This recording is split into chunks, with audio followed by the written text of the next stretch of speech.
From Wakefield, it's the Nolan Night Show. I join Nolan as guest this week, Eric Rueb for the show.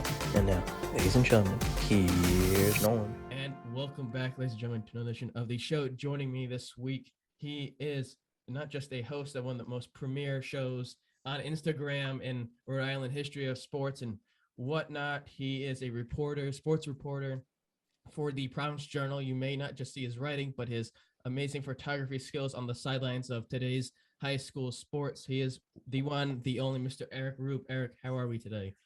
I'm doing good. I'm doing even better after that introduction. I appreciate it. Oh, no problem. A big fan of my household. You know, for the last I don't even know how long. My sister, who I'm sure you've covered, Finley Carr, who plays high school sports soccer, and so many other things. She keeps saying, "You got to get Rueb. You got to get Rueb. You got to get Rueb. You got to get Rueb. Ruby Tuesdays." And I say, I'll do it. Don't worry. So she'll be excited to hear that, as I do with most people, sort of catching up on life and how it's been going out. Crazy times, and your profession is no different to that, and really affected by what's going on, these interesting times, these crazy times. And now things are back to normal. You're able to be on sidelines and talk to people close up, not 8 feet away or whatever it may be. So for you at this point, what's it like now, sort of going back to a air quote sense of normalcy to be able to do your job regularly?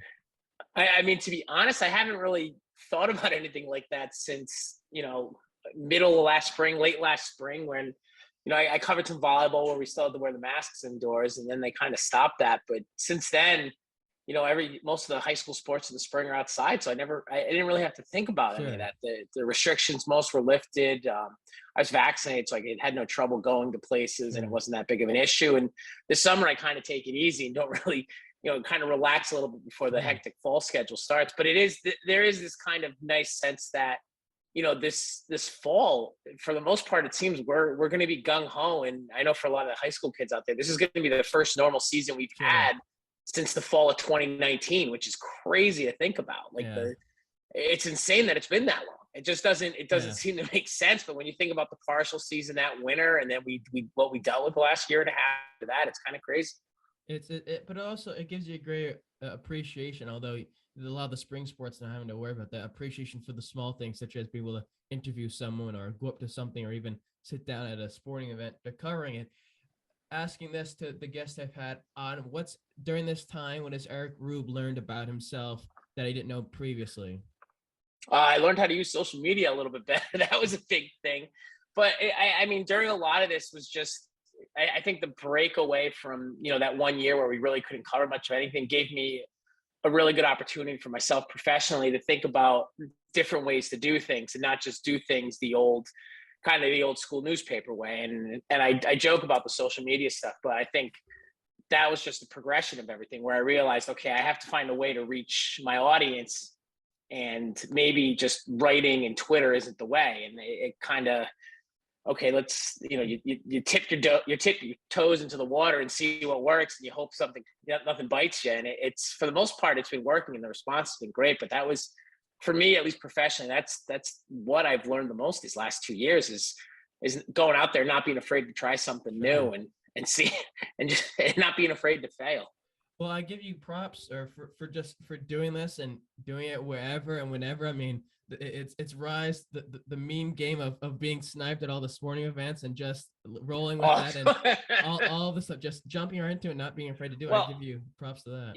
Yeah, the snipe thing was kind of weird, and it was cool because it really took off organically. And I feel bad because I can't remember the young man from East Greenwich who kind of was the first one to do it. But I was at a football game that fall, and he got a picture of me, and at that point I think I might have been hovering around 1,000 followers on Instagram, so it wasn't big.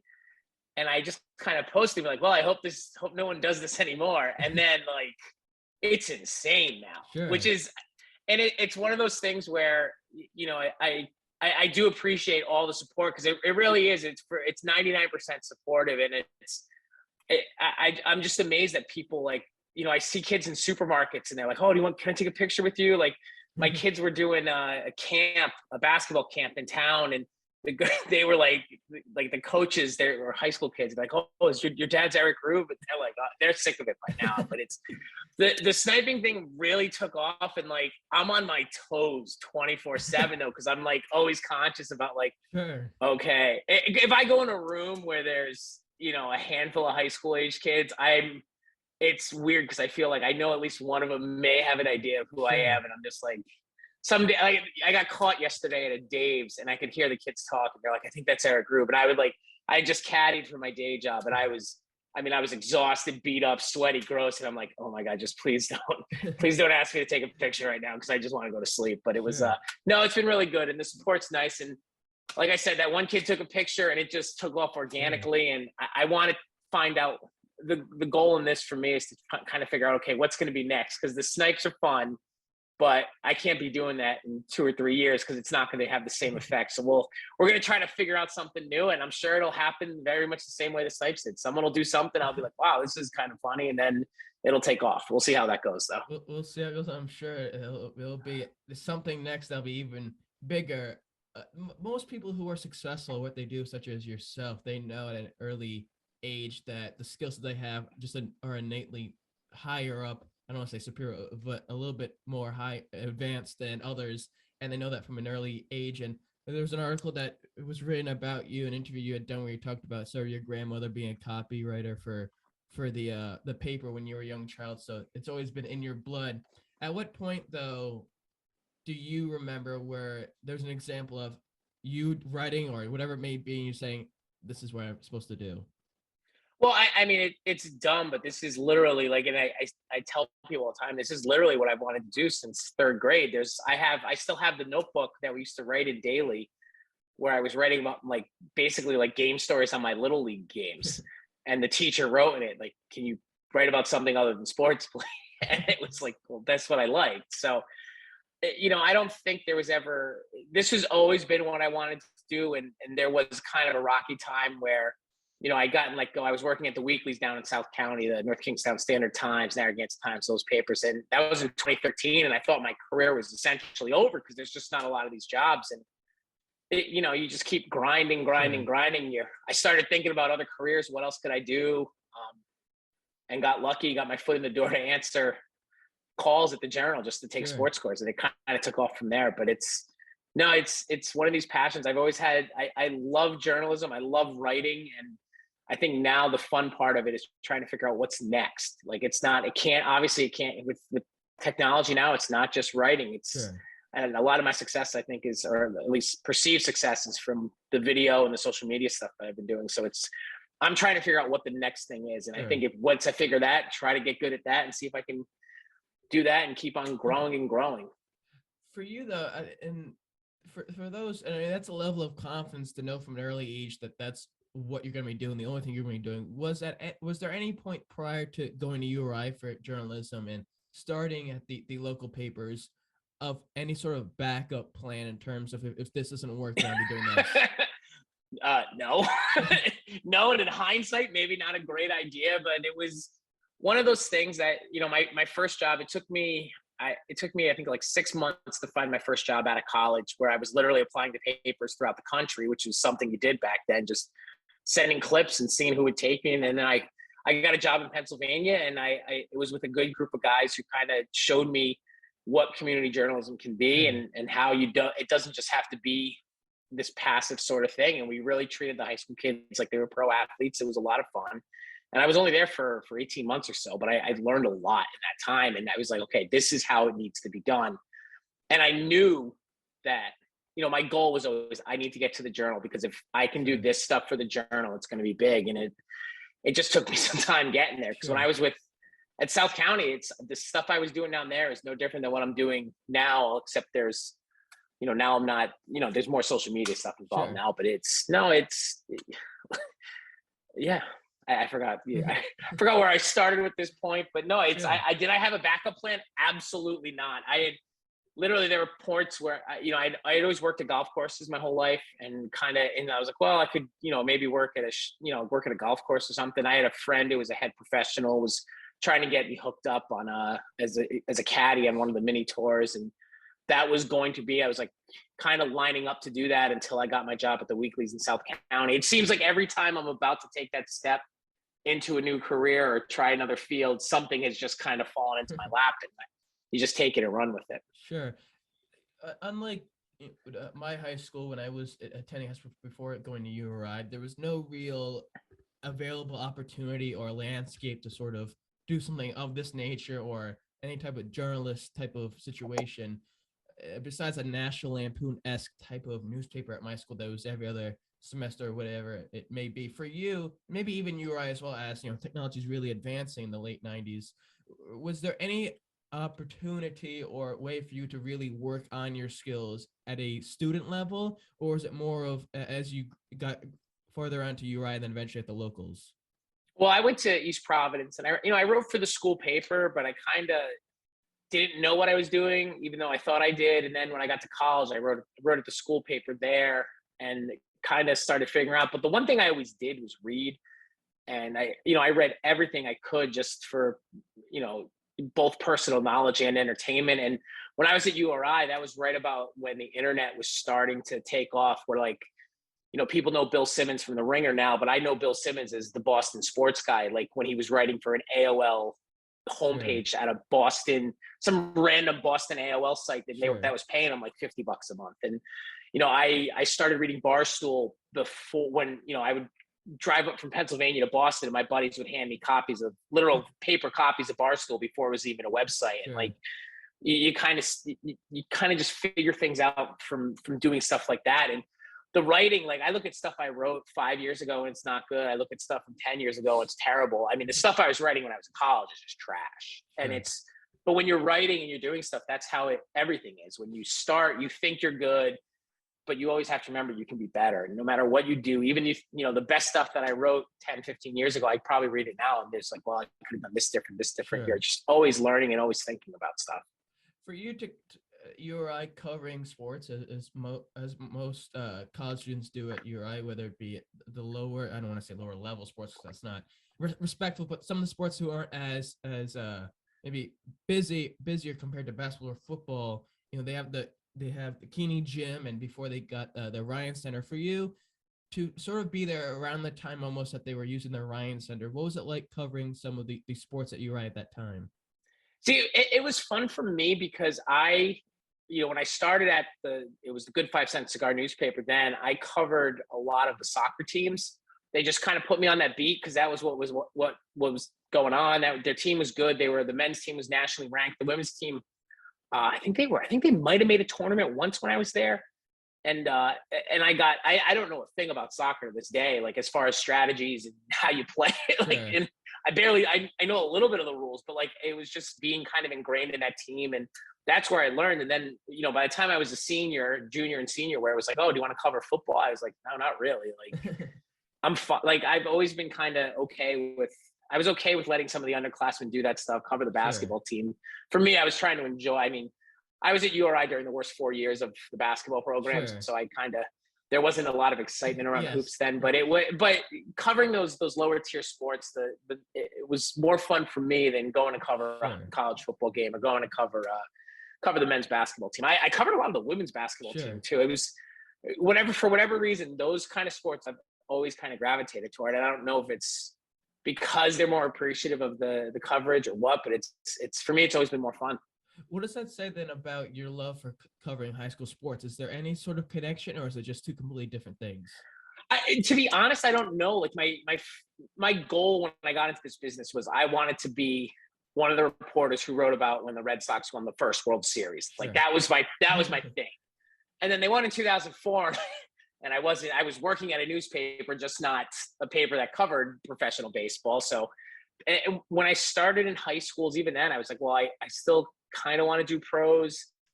And then I covered URI a lot for the Narragansett Times. So I'm like, well, maybe I want to do colleges. And then as I worked, in those South County papers for 7 years, and I just had so much fun covering the high school stuff. And, there's always this thought in the back of my head, well, maybe I want to do, I don't know, the Patriots I think would be fun. I really like football. And having done some of this stuff now, it's not really all it's cracked up to be. Like baseball writers, like everyone sees like baseball coverage, like, oh, it must be so much fun. And like, but if you're trying to balance personal life and Sure. journalism with baseball, you're on the road for a lot of those games. You Yeah. don't see, that doesn't leave time for family. Football, I mean, Mark Daniels, our Patriots writer, it's unbelievable. He's at, he's at Gillette Monday through Friday, and then he's there or covering Sunday games. And like, it's not just there for like, you're there for like 10, 12 hours a day, Sure. which is, to me, is like absurd. Yes. And I did it for the one season when there was no fall sports, helping out. And it was kind of taxing to do. And Sure. like, at some point I just realized, like, I really enjoy covering high schools. It's a lot of fun. It's more access. And I don't know, it's something I think I'm pretty good at now. I'm understanding how to do it. I don't know how long I can do it for, but again, it's just about trying to enjoy it. It's what I enjoy most about covering high schools is the sense of community that's involved. And because Rhode Island is so small, when we get those really terrific athletes, when we get kids who are playing Division I sports, to see them compete at this level is so crazy, because Sure. you see like how great some of these athletes are. Like, we have, I mean, it's insane to think that 2 months ago, we had a kid competing in the high school state championships that just won a U20 world track championship. Wow. Like, just like, not like world. He's the best under 20 shot putter in the world. Wow. Like, you can't, it's insane. And 2 months ago, he was at Brown competing against North Kingstown, Hendrick, and everybody else. Yeah. Like, it's nuts. You talked about a little bit about what you learned in Pennsylvania, what that taught you about the field of journalism and how to carry yourself as a journalist. After you graduate URI and you're starting out in Pennsylvania, what were your goals and what was your not viewpoint, but your view of getting to the Providence Journal? Is it still a clear sight, or is it something that you realize once you graduate, okay, we have to work a little bit to get to there? No, I knew there was a path, and there's always kind of been that pathway of getting from, the thought was you start somewhere small and you work your way up and you go. And the path was always there. It's my path just got a little crooked, because I looked at it as I wanted to get experience outside of state. I mean, out of college, you don't really have any personal relationships as far as, I wasn't getting married at that point. I was 22 years old. And so there was no problem moving to a completely different state and seeing what was going on there. But I always thought, well, okay, I can work in Pennsylvania for a little bit, go to a bigger paper, go from there. And I knew the writers at the Journal had been there for a while. I'm like, well, at some point something's going to open up. Sure. And if I can just build a resume that looks impressive enough, maybe I can get a shot to come back home and do it. But I mean, I was willing to kind of ride the wave and see where it takes me. It's and it just so happened it went that way. Just like I said, the journey was a little more crooked than I thought it was going to be. But you're there and not leaving anytime soon.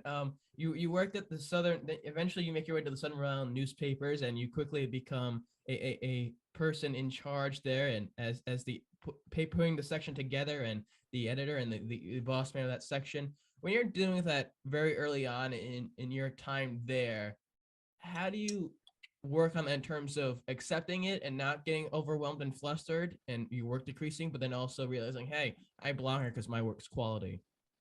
Well, it was kind of fun there, because we were, and my coworker at the time, his name is Paul Spatrini. He does wedding photography now, but he still does a lot of pagination and photography work for the South County Independent, which is one of the competitors. But me and him were kind of thrust into this position where we had an editor who just quit in the middle of a shift. And then they were like, all right, you guys have to figure out how to do this. And it was fun because, we were both like 25, 26 years old, have no idea what we're doing, and just we're just, flying by the seat of our pants. And there was a lot of trial and error, like trying to figure out, we didn't know how to do layout of newspapers. We didn't know how to take photos. We didn't know how to do anything. It was like, I knew how to write, but there was just this constant like learning week to week. And it probably took 3 or 4 years before it got to a point where we didn't have to think about the work we were doing anymore. And no, to be in a type of leadership role, it was nice because everyone left us alone. And once they kind of saw that we know what we're doing, everyone's like, all right, you guys are going to do X amount of pages. Yeah, we got it. Don't worry about it. We knew our schedules. We knew how everything was working. And to be honest, it was something I could do then because I was young, Sure. Single. I didn't have kids. Like, I didn't have anything to worry about.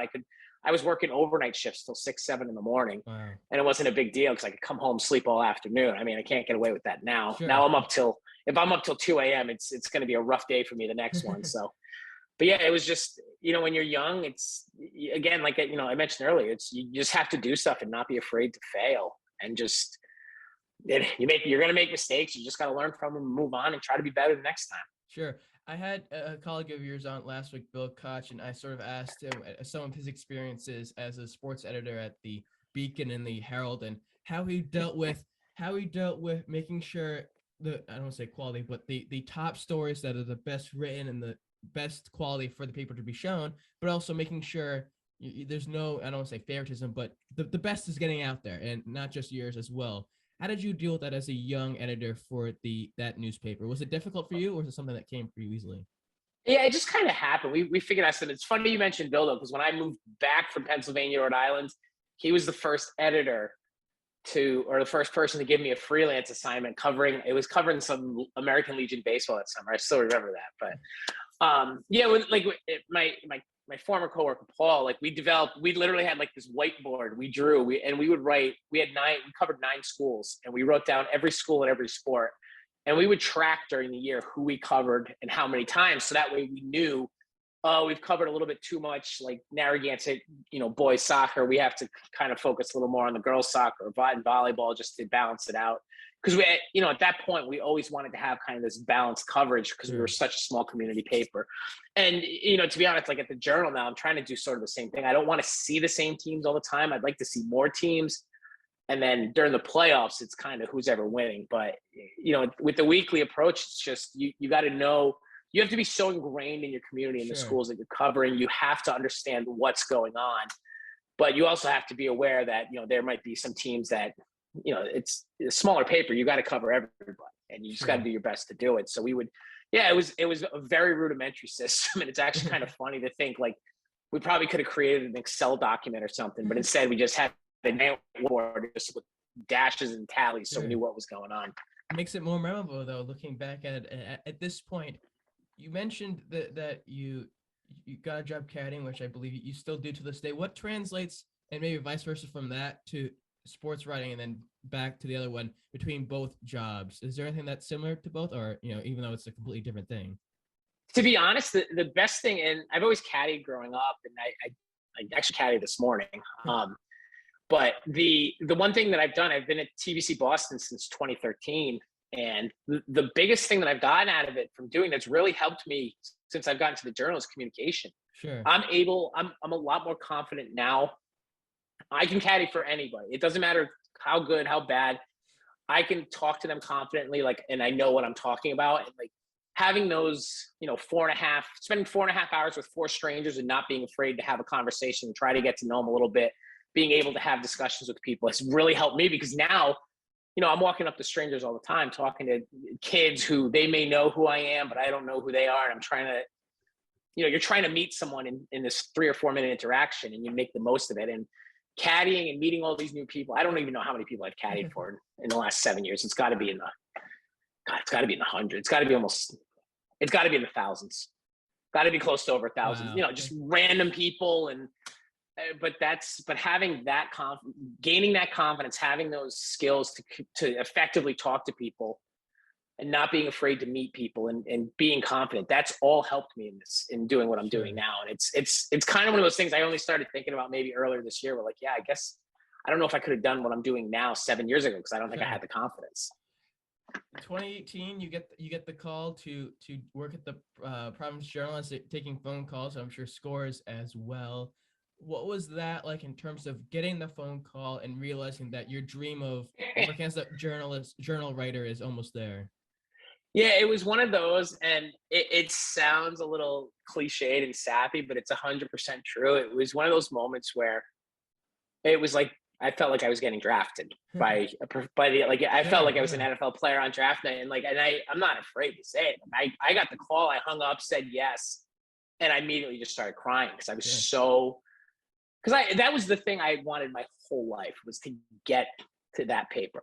And I knew it wasn't like a writing job, but I knew my foot was in the door. I knew I was going to be doing something, and I knew it put me in a position where if there was an opening, I would be I would be a favorite in my head to be considered to take a job. So it was an emotional moment for me, and it was really cool. And the thing I was most proud of was like, or the thing I was happiest about was like my wife, you know, my wife always says she picked a profession that made money versus versus chasing some crazy dream like I have. So she's Sure. been so supportive of me throughout. You know, when I wasn't working, I was home, you know, trying to take care of kids, being a dad, and she was there supporting this family. And you know, to be able to have like finally have a job, even though it was part time and something that was a little more regular, it was nice because I feel like if it wasn't for her, I wouldn't be where I'm at right Sure. now. And it was just that whole moment and the emotions I'll get to. And it's one of you realize like, oh, that's why these, I Sure. mean, I'm not making millions like an NBA player or an NFL guy, but like Sure. I get why they get so emotional about it because it was a big moment for me. Sure. It took a few more years to get eventually to the sports journalist role that you have today and what you were looking for very much. The patience though, the patience that it took from you to graduating college and growing up and then getting to be a journalist and then getting finally to the pro Joe. What were you? Then you just talked about how you're waiting and knew that your foot was in the door and sort of a favorite inside your mind to get a full-time gig there. Was it harder for you in those 2 years waiting to get a real full-time job there, or was it something where you're like, I'm just here and that's all that matters? At the time, I didn't care because I was there and that's all I was worried about. And then I can't even remember when I started full time. I think it was only a couple months because I think John retired. Like, so I started that April of 2018. And then that summer there was like a John Galooly retired and it was kind of out of the blue. And I was like, all right, no big deal. And then I was like, oh yeah, they're definitely just going to offer me the job because I thought that that was going to work. But like, it took some time and I hadn't heard anything. I didn't know what was going on. And then I got a phone call like, hey, do you want to just take his job? And I'm like, yeah, this is what I've been waiting my whole life for. Yeah. And I know, you know what, and then I wasn't put on a full-time basis, I think, for another year. Like I was working basically full-time hours, even though I wasn't full-time. Sure. But no, I don't know. I was happy. I was content because I was doing the work and I was fine with it. And the full-time, being full-time or whatever you want to call it, didn't really matter. Like the only thing that prevented me from being full-time was like an extra 2 hours of work and having health insurance if I needed it. But no, once it was like official on paper, that was pretty cool. Just to be like, you know, I kind of played some cards I had in my hand and was like, you know, I think my boss, Bill Corey, who's been unbelievable as far as a leader and just kind of letting me and seeing my vision, even though I'm a little crazy sometimes. Just kind of him making sure that I had the security to get in and be full-time was really cool. The patience is just, I don't know. I knew at that point, once I was in, I knew I was in. I knew if I kept working hard, good things were going to continue to happen. And so far they have. Yeah, making it in that realm of work is one thing, success is another thing. But taking over, succeeding, I should say, not succeeding, Galooly is a completely another thing. To take his, not his job, but basically taking the stuff he was doing and now you're doing it. What was that like for you? I've asked you about stress and sort of patience and all that stuff.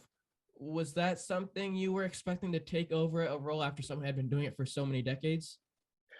I mean, I assume that at some point that's how it was going to go down, where the guy who had been there for 50 years was going to kind of leave, and then that would be my place at the table. But I was never nervous or worried because I was confident in my own abilities. Sure. And I knew that what I wanted to do and my vision was completely different from his. The problem, and again, it wasn't even a problem because I have such a great boss in Bill Corey, is that I explained how I wanted to do things, how I was going to do things completely different than John ever had done. And it's not a slight on John. It's just, he had done things one way. And I'm like, I want to do things this, I want to do this.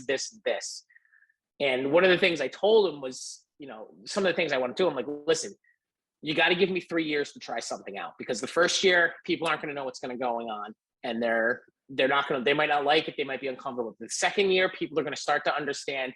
And we're going to know year 3 if things work or if they don't. And I'll throw crazy ideas at him and he'll either tell me, yes, you can try that, or he'll kind of mold it to make it work a little bit better. And he's allowed me to have this freedom to do stuff so that you don't want to be like the guy you follow. Sure. You know, like whoever has to follow Bill Belichick doesn't want to try to be Bill Belichick. Exactly. You have to be yourself. And being myself has helped me get where I'm at.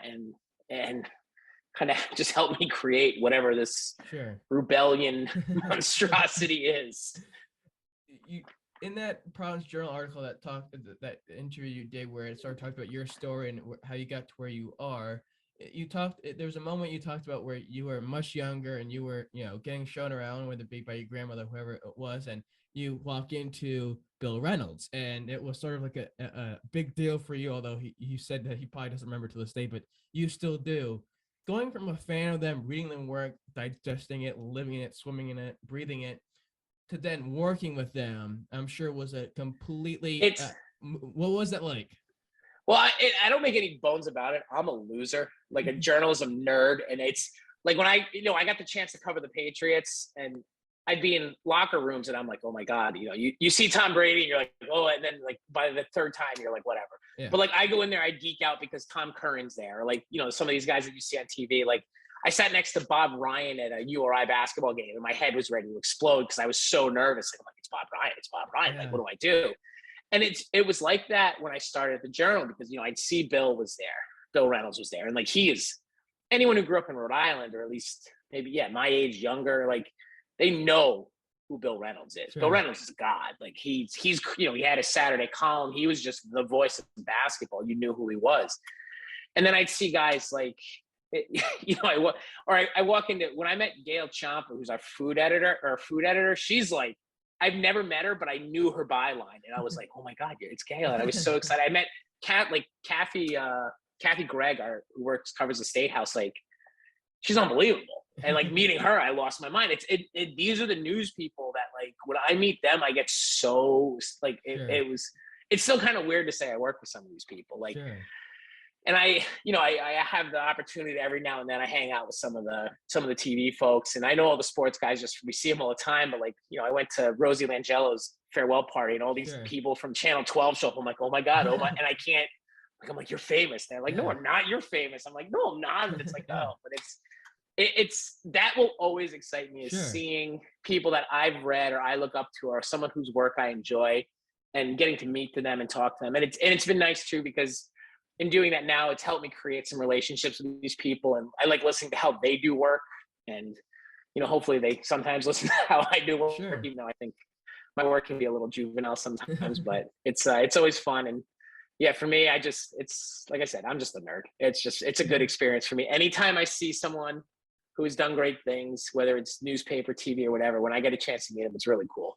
Well, and that shows even the type of person you are, or how serious and how enjoyable you take this approach to covering sports, and whether it be high school, whatever it may be, that it means a lot to you. And being a son of a high school tennis coach, my dad coaches South Kingstown tennis, so around a lot of people and a lot of traveling as your daughters. I'm more than familiar with your father. In fact, that means I have seen you on the tennis courts at South Kingstown.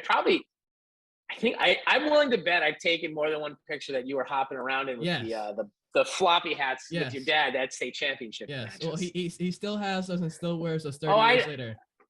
There are plenty of moments of me running the court that I remember you're there trying to take photos as people are trampling others. But I remember, speaking of Galuli and how much of a legend he is, and just even, and granted, my dad being the coach, so he knows of who I am to a degree, but even him coming up and asking me, oh, how do you spell this person's name? Who's playing this position? Who's at this position? And it's like, what's going on here? I'm being asked to do this job for this person. It's a mind-blowing thing. And it also, like I said, it shows what it means to you. When you're at the Providence Journal, and to my next question, when you're now covering sports, what was your first goal in terms of, I want to cover this sport, and then you were able to cover it, or event, whatever it may be? As far as how do I pick going to games? Well, not that, but like what your goals in terms of what you wanted to cover, and what something for you, like, okay, I want to try to cover a high school football Super Bowl, or this event, or this. Oh no, once high school start, like the thing that I enjoy most about high schools isn't necessarily the individual games. Like the regular season's fun, but I find it more fun to go to just random games, because that's where you find these stories that you never think of. Like I went to a random like Hope girls basketball game. Hope's in Division 4. They were one of the worst teams.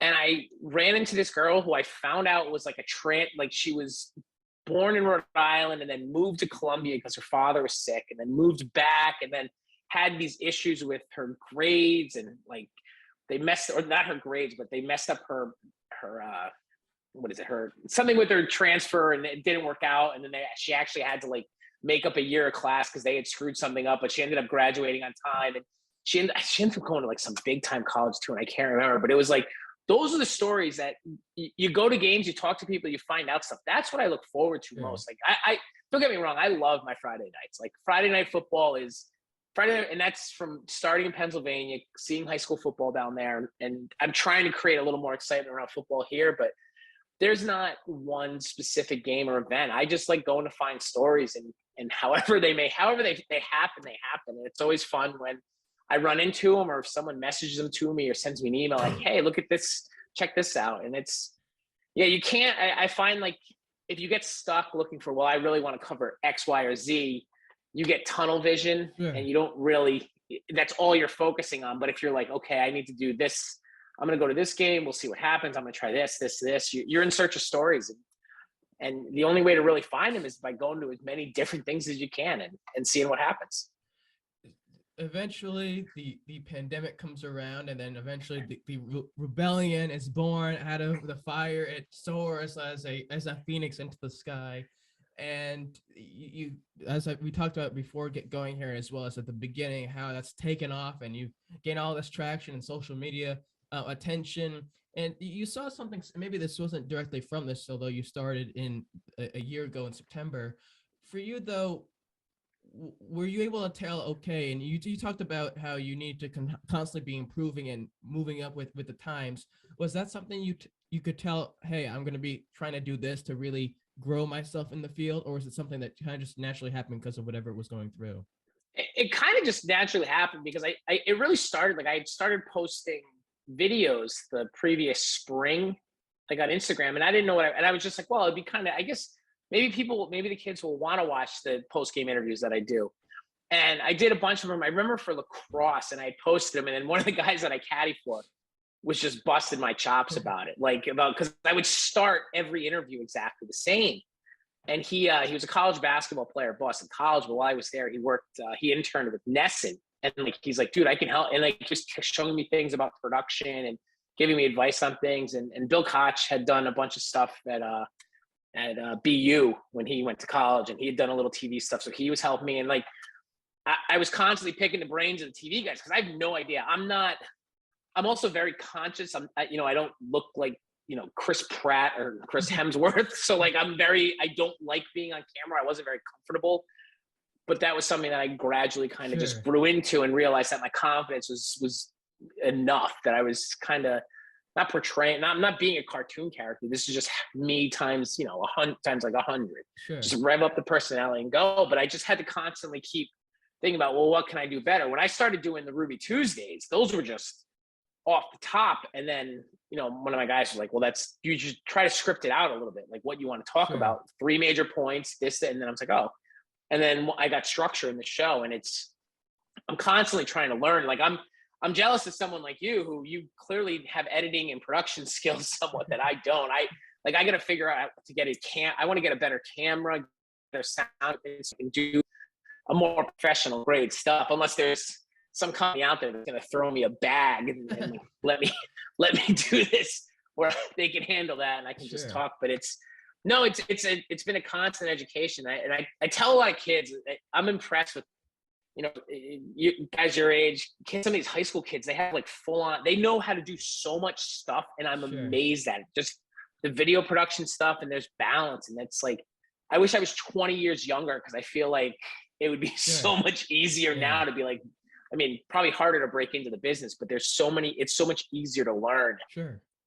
Well, so easier to get people to see you and to showcase the fact of, hey, I can do this. So it gives me an opportunity to have a better shot at landing some job if that's your desired area. And I think during the last 2 years almost that we faced, this really gets us to learn new things and experience things and take the time to go out of our comfort zone and try stuff they've never done before. Because if there wasn't this, I wouldn't be doing this. We probably wouldn't be talking here doing this.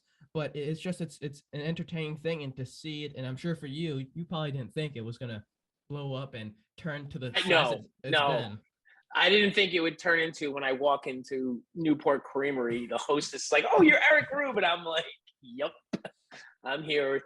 And it's, yeah, I'll never understand it, but I do know that I just want to keep trying to get better, keep growing, and I'm ready for the next challenge. I've started TikToking again. I There you started go. doing that last fall. I got to figure it out. I keep telling my boss I need a social media manager to just handle my posts because there's just too much of that. Too much of that takes up Sure. time for me right now. Well, I'm sure your kids, being that they've grown up in this technological world, such as many people in my age bracket, I'm sure they would love entirely to do that work, seeing as they're more professionals at it. Well, on Monday. I drove around the state. I've been filming countdowns that have been going up on my Instagram, and I've been putting on Twitter and on TikTok of just counting down to the start of high school football season. And they were actually all filmed by my oldest daughter, where she was in charge of the camera and she was kind Yeah. of setting the shot. And I was like, "Well, I want to have this behind me," and she'd be like, "All right, you're good there." And she was giving me, I kind of showed her how to give cues, and she was giving me my hand cues when Wow. I was at a certain time. So it was actually a fun way. So she's doing that. And then my youngest is holding up little cue cards I had made. So I knew what topics to hit or what names to say. And it was kind of a fun adventure. Yeah, she's only going to middle school next year, and she keeps asking if she can have like a YouTube Shorts account or take. I'm like, no, not yet. We're not there. But I'm hoping, when she gets to high school at some point, she'll be able to teach me, or at least Yeah. maybe I'll just have her run my social media and Yeah. let her handle it, because who knows what it's going to be like in 4 years. Sure. You talked about, production, someone handing you back for this and taking care of the business of just saying it now in a few years. What's your goal with what you're doing on Instagram Live and that sort of stuff? Is there any plans that you hope to do with it, or is it something that it's just, for the meantime, and then you'll figure out next time what to do even higher up? Yeah, I really want to see where it's going to go, because, like I said, last year, I think the popularity of the live show and what I did kind of surprised me a little bit. I wasn't quite ready, and I still don't.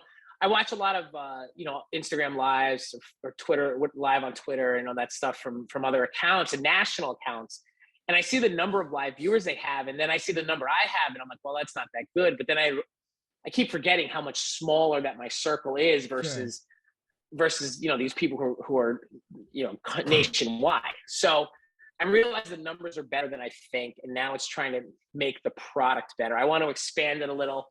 One of the things I want to get into is the thing I noticed last year is, because of the Instagram popularity, the kids know who I am, but their parents don't necessarily know the content. So I want to expand it a little I keep saying I'm going to do. I have to sit down at some point. I'm going to create my own Facebook page where it's someplace where I can have, we're going to have the Instagram Live, which is where I'm sure most of the kids are watching, but then I can have a separate camera, a separate thing for Facebook Live posts. Sure. So that way adults will be able, because that's where I feel, the kids are on Instagram and TikTok and Snapchat, and all the adults are on Facebook, because that's what old people do now. I guess I'm one of those people. Who am I to say? But yeah, I really want to do that and just kind of expand my horizons. Like I said, TikTok I know is huge. I know it's big. And just off this week, I'm up 200 followers, I think, this week. Yeah, in like 3 days. So it's like, okay, numbers are picking up, which is good. And it's a slow and steady race. It's hard sometimes. And the one thing I always tell people is you can't get too caught up in the numbers. Sure. But you do have to pay attention to them to know, okay, what's working and what's not. But yeah, and I hope the quality of the production goes up. I do. It is going to take some time to learn. But from what everyone says, it's not all that hard to learn. So I'm like, all right, we'll see if I can figure it out. Hey, if a 6-year-old can figure out how to work YouTube and make millions have millions of subscribers, you and I can have no problem figuring out how to do our thing. Yeah, you would think. Yes. I'm sure you have no plans of leaving the Province Journal anytime soon. So until from now to, and it's a far-fetched question, from now until whenever you retire, what would you like to do in the near future in terms of what your content is that you're providing to the Province Journal, or something that you would like to see happen within the field? Well, I think in journalism, I think what a lot of the old media doesn't realize is how personality-based new media is. And you always need those hard news, those people who are just going to break hard news, and they're not necessarily personalities. They're important. That's the backbone of any good journalism. But I think there's a realization, or there needs to be, that like, hey, like some of this is more entertainment than it is journalism, and it's okay. It's okay to have that balance where, again, and I know, not everyone loves Barstool Sports, but I look at what they did and how they Sure. grew, and you get a guy like Jerry Thornton covering football, and the way he did it, more of a kind of a fan side, and Jared Carabas doing baseball, what he did there, and you're like, well, can this work at another level or at another paper? And I just think there's personality. If you want people to be excited as you are about covering something, and if you can portray that excitement, or at least, I mean, not portray, but I'm not pretending anything. Everyone has a sense. Like, I genuinely enjoy what I do. I genuinely enjoy what I cover, and I think that comes out in everything I do. And I think if old media kind of realizes, well, we can do this, we can do something like this, it's more valuable than what a subscription might be worth. Sure. Like, I think there's ample opportunity in advertising for a lot of this stuff, and now it's just figuring out. Everyone's afraid of social media and how it works. Sure. And no one understands. But what I know just from my own research is that everyone wants to advertise on social media, but no one's quite sure who to advertise with. Sure. If media can just get aggressive, some of these newspapers might be able to stay alive a little bit longer and be able to produce that backbone type journalism I mentioned at the top. Well, and this is, from a person who's been, a loyal Rhode Island resident, South County resident since he's been born, and it's never gonna go back, in my opinion, to what it originally was, where tons of people of subscribing. But I think, and this brings to what you're saying, and no offense to people who are in charge of the Prime Journal, they do a fantastic job, I'm sure, but to be stuck in a rut in terms of not changing to then what you're doing with Instagram Live and TikTok and Twitter, and doing that to gain more people to do it, that you hope brings in the people to stay with the paper and grow in terms of success. Yeah, I know. I think in what you're saying, there's a lot of room for both. Sure. But you need someone who is doing more of the video content, more of the personality-based stuff to produce the advertising dollars to make the money, so that you can have. Because for me, and like people have asked me, like, well, what do you think about trying to do TV or just doing a show? And I'm like, the thing that I always go back to is I love writing so much, because I think I'm okay at it. I'm pretty good. I enjoy what I write. I enjoy how I write. I think my stories are fun to read. And it's always something like, that's the one thing I don't think I could ever give up, because I enjoy it so much. I want to write as much as possible. And I know I know more people watch some of my videos than they read my actual stories, because I see the numbers. But there's just a part of me that that hopes people will read the stories, even though if they may not want to. And I'm hoping, in part, what I'm doing gets kids excited for my content, but maybe they click, or maybe they subscribe and they start reading not just about their school or kids they know, but they start reading about other schools, and that helps create more excitement. Well, you hope that happens, and I'm sure it definitely will be happening. If not right now, then in the near distant future. Before we end here today, and again, thank you endlessly for doing this, I want to end on a segment called the One Word Challenge. So in this, what I'll do is, for those who don't know what it is, I have about 5, 6, 7 topics that have something to do with my guest, this week being the Eric Rueb. He has to do his best to say a word or two or sentence that comes to mind when he hears it. So Eric, are you ready? This is going to be tough. I'm not really good with just one word, as you can tell by my lengthy answers today. East Providence. Townies. URI. Rhodey the Ram. High school sports.